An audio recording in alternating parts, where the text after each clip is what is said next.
Je vais renommer ce subnet scatter proxy.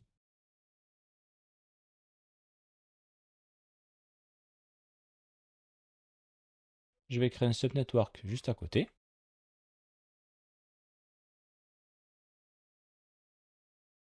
C'est dans ce subnetwork qu'on va créer notre premier gros rocher, le rocher rouge. Alors je vais le nommer Big Rock Modé.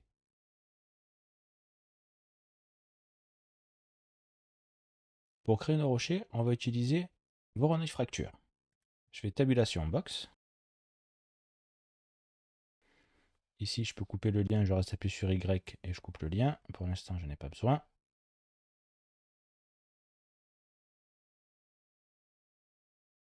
Je tire un lien, je vais taper scatter. Je vais utiliser juste 10 points pour l'instant. Je vais tirer un lien depuis la box, je fais tabulation Voronoi Fracture. Le Voronoi Fracture prend des points dans sa deuxième input. Je tire un lien, je fais Exploded View. Et ici, j'ai mes morceaux. Alors l'inconvénient, c'est qu'on va avoir la face externe qui ne va pas correspondre à un rocher. Ça, on voit que c'est tout plat. Ce que je vais faire, c'est qu'ici la box Uniform Scale, je vais la passer à 10. Je fais espace G. Les points au niveau du scatter, je vais en mettre 100 pour avoir des blocs assez gros. Ensuite, je vais repasser sur le Voronoi Fracture. Si je fais Shift W pour afficher le maillage. Maintenant, je vais venir sélectionner une zone à l'intérieur pour éviter d'avoir justement la face externe du cube. Pour ça, je vais créer un groupe. Je fais tabulation groupe.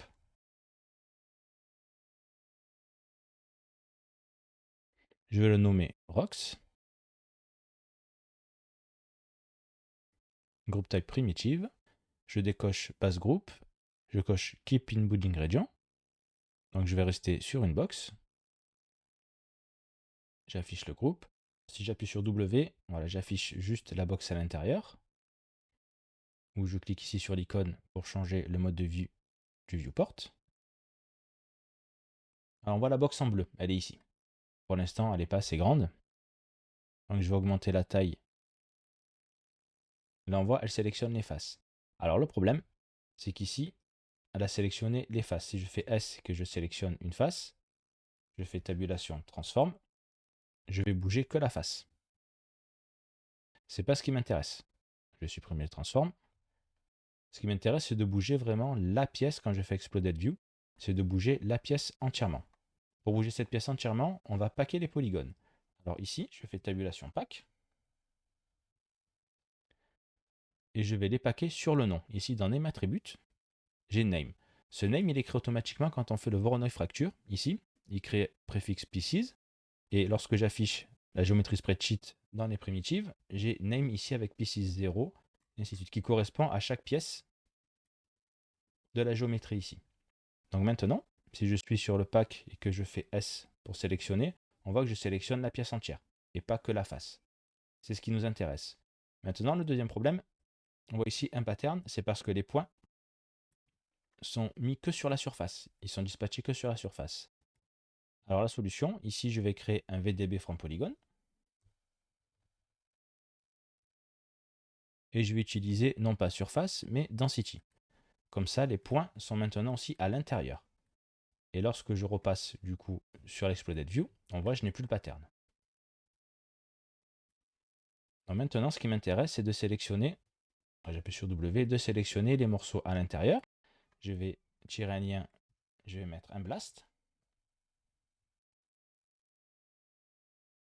Ici, je vais sélectionner les rocks, donc c'est mon groupe que j'ai créé juste ici, rocks, et je vais faire delete non selected. Ici, je rappuie sur W, et j'ai tous mes cailloux. Et je n'ai plus de face externe. Alors on peut après ajuster, pour l'instant la taille correspond à peu près. Et si on augmente le nombre de points, on aura des cailloux plus petits. Je mets par exemple 200 points. Alors on a plus de cailloux, ils sont plus petits. Je vais rester sur 100 pour l'instant.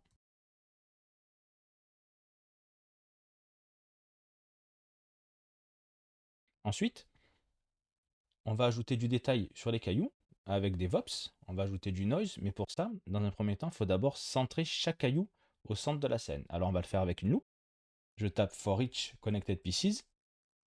Donc il va récupérer, il va créer le node connectivity. Il va récupérer chaque géométrie qui est connectée entre elles. Donc ici elles sont pack et elles ont un nom. Ici je vais cocher single pass, donc j'ai sélectionné for each end. Donc je vais cocher single pass. Chaque pass est une itération.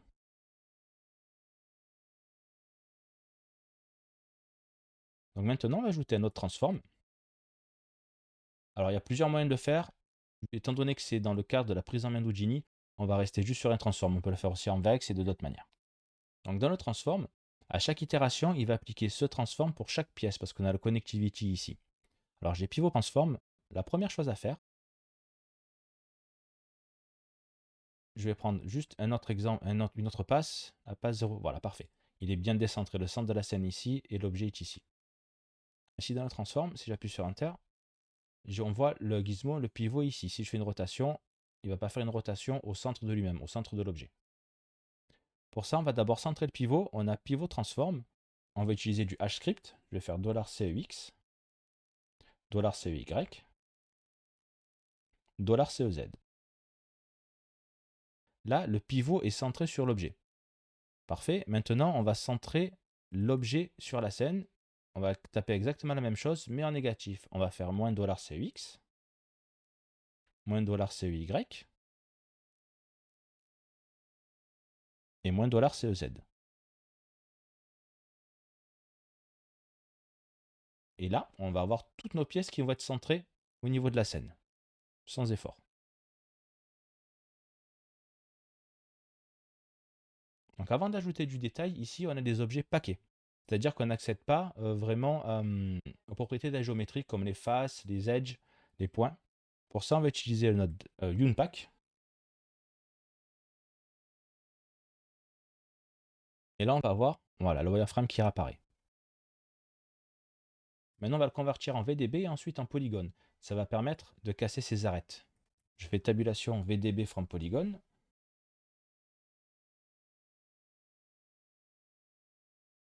Je vais diminuer la résolution à 0.01. Et je vais refaire un convert VDB pour le transformer à nouveau en polygone, pour le convertir à nouveau en polygone. Ici, polygone. Et là, on a pas mal de géométrie qu'on va pouvoir justement displace avec un noise pour ajouter nos détails, nos cracks et autres. Alors, je vais utiliser un node attribut VOP. Je vais à l'intérieur. Je fais une petite sauvegarde quand même. Attribut VOP. Ici, on a la géométrie en entrée et ici, on a la géométrie en sortie, output. On a la position de chaque point en entrée et les normales ici. On va se servir notamment de ces deux. Alors, du P, je tire un lien. Je vais tabulation display ce langue normale. Ensuite, de la position P, je tire un lien. Je vais taper turbulent noise ou turb noise. Je vais venir le mettre dans amount. Et ici, le displace P, je le mets dans la position de la géométrie output. Alors là, c'est hyper violent, c'est parce que le displacement est en scale de 1, on peut le diminuer. Et pour avoir un effet un peu plus réaliste, on va séparer le displacement sur l'axe Y de l'axe X et Z. Comme ça, on aura un displacement que sur le haut et le bas, et on aura un contrôle sur un deuxième displacement qui sera sur l'axe X et Z. Alors pour ça, on va récupérer la normale qui est ici. Ici, on a la normale en entrée. On va faire un vector to float. Le vector to float va récupérer le vecteur, donc qui est la position X, Y et Z de la normale. Et il va l'éclater en fait en un float. Le float X, Y et Z. Donc nous, pour commencer, on va récupérer le Y, juste en haut et en bas. Alors je duplique ce displacement. Je vais récupérer juste le Y ici. Et je vais le reconvertir en vecteur. Donc là, du coup, c'est float to vect. Pour float to vecteur. Et je vais le connecter directement dans le Y. Donc là, j'ai bien X, Y, Z, et là, j'ai X, Y, Z. Je récupère que le Y, et en sortie, je le mets ici, dans les normales, ici. Et je vais connecter juste le displacement 2. Alors, je vais le nommer displace Y. Je le mets sur le P en géométrie output. Et là, j'ai des modifications qui se font que sur l'axe Y. Donc, au-dessus et en dessous.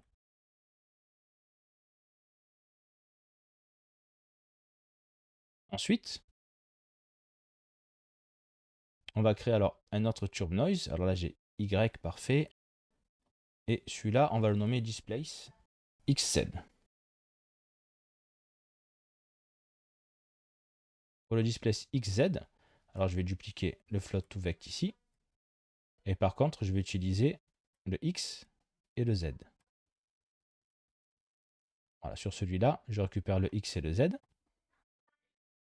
Et je vais le connecter ici dans le N, du displace XZ.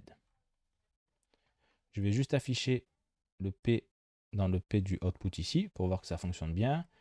Parfait, donc là super, j'ai vraiment XZ et je n'ai pas le haut et le bas, Y, l'axe Y ici.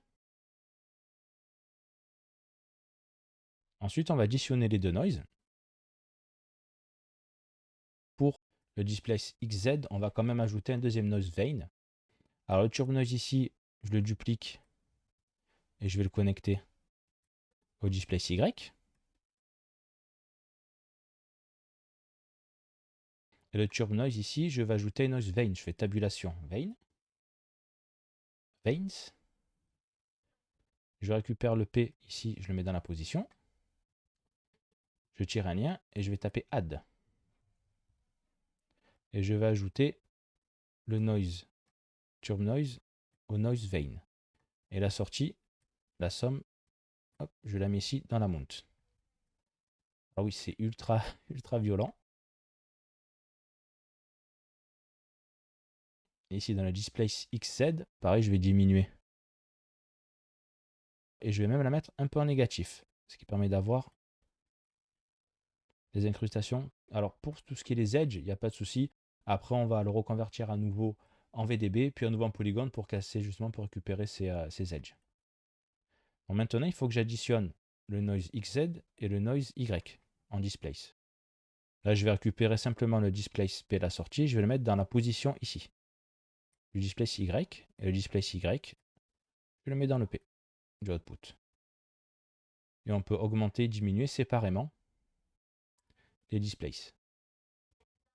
Après, on peut tweak tout ce qui est frequency, offset, mais c'est vraiment pas le but. Là, le but, c'est d'avoir des rochers que l'on va voir de loin. Donc, pas besoin de perdre beaucoup de temps sur les détails. C'est surtout, à peu près à cette vue-là, d'accrocher les détails de la lumière, tout ce qui est bosse, creux, tout ce qui est convexe et concave, pour donner l'impression d'avoir un rocher. Je remonte dans Big Rock. Et ici, je vais le convertir à nouveau en VDB. Alors, je peux récupérer directement les deux nodes ici. Je reste appuyé sur Alt, j'ai drag and drop.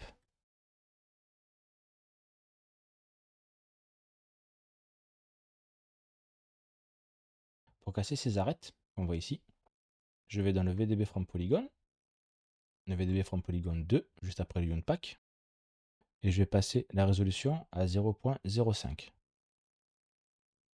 Et ensuite, après le Convert VDB, je fais Shift W, on a moins de résolution, et on va, juste avant la trip VOP, augmenter la résolution en utilisant un Subdivide. Tabulation Subdivide. Et je vais le passer en dep à 2. Si j'affiche. Voilà. On a les arêtes qui sont beaucoup moins visibles. Si jamais je ne le subdivise pas, on va perdre vraiment en résolution. Même monter à 3, mais ce ne sera pas nécessaire, vu qu'on va voir le rocher de loin. Je vais laisser à 2, vu que notre rocher va être à peu près visible d'ici.